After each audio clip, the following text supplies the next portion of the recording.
Bonjour à tous et plus particulièrement à ceux intéressés par de vieilles histoires carnavalesques limouxines exhumées du passé.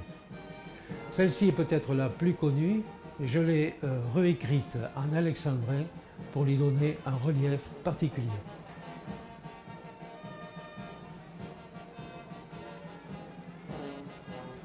Il est dans nos archives un fait correspondant à un genre inédit et sans antécédent. Une farce pareille s'avère inconcevable, autant qu'elle paraît pour le moins incroyable. Mais c'est une anecdote aujourd'hui que j'évoque, issue de l'ancien temps d'une toute autre époque. Ce fut par un dimanche, et donc sur le parvis de l'église Saint-Martin, sachez que l'on y vit, vers 11 h, moment de la messe dominicale, la présence en ce lieu tout à fait illégal d'un drôle de paroissien, espèce d'énergumène, dont l'apparence n'avait plus grand-chose d'humaine. Dépenaillé, souillé, hirsute et pochard, l'un des plus beaux qui soit, spécimen de clochard. À Limoux, dans le temps, on en avait vu guère, un être de la sorte, si sale et si vulgaire, un tas soit peu moqueur et un brin arrogant, apostrophant les gens et sans prendre de gants. De plus, ayant sorti d'un sac une chopine, laquelle contenait une espèce de bibine, éclusait des lampées à même le goulot, ce qui l'avait rendu passablement sous l'eau.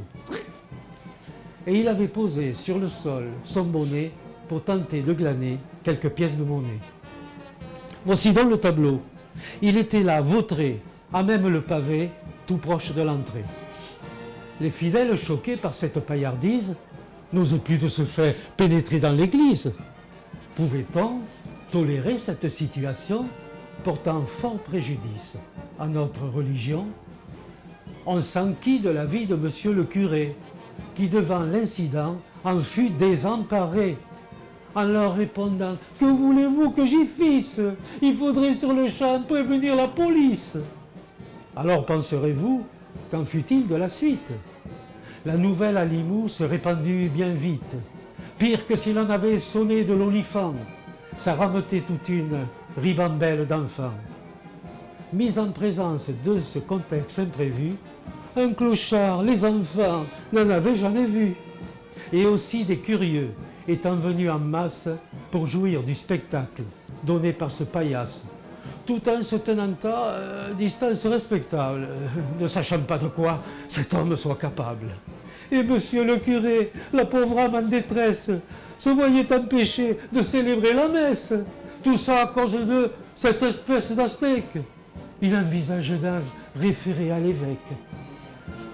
Comme ce désagrément toujours s'éternisait, que l'image de Limoux, enfin, se ternissait, quelques gens bien pensants, jugeant ça outrageant, s'en allèrent quérir au poste les agents, qui vinrent se saisir, manu militari, du bonhomme pour clore cette bouffonnerie et l'empêcher enfin de faire des histoires.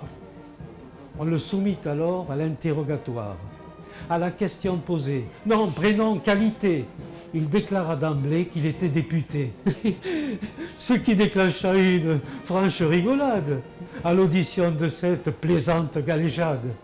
Alors, comparaissant devant le commissaire, ce présumé clochard dissipa un mystère, retirant fausse barbe, couvre-chef, vieille nippe, abandonnant ainsi le look du pauvre type, et après qu'il se soit tout à fait déloqué, laissa le commissaire vraiment interloqué, lorsqu'il réalisa alors en constatant que c'était le député, maire monsieur Constant.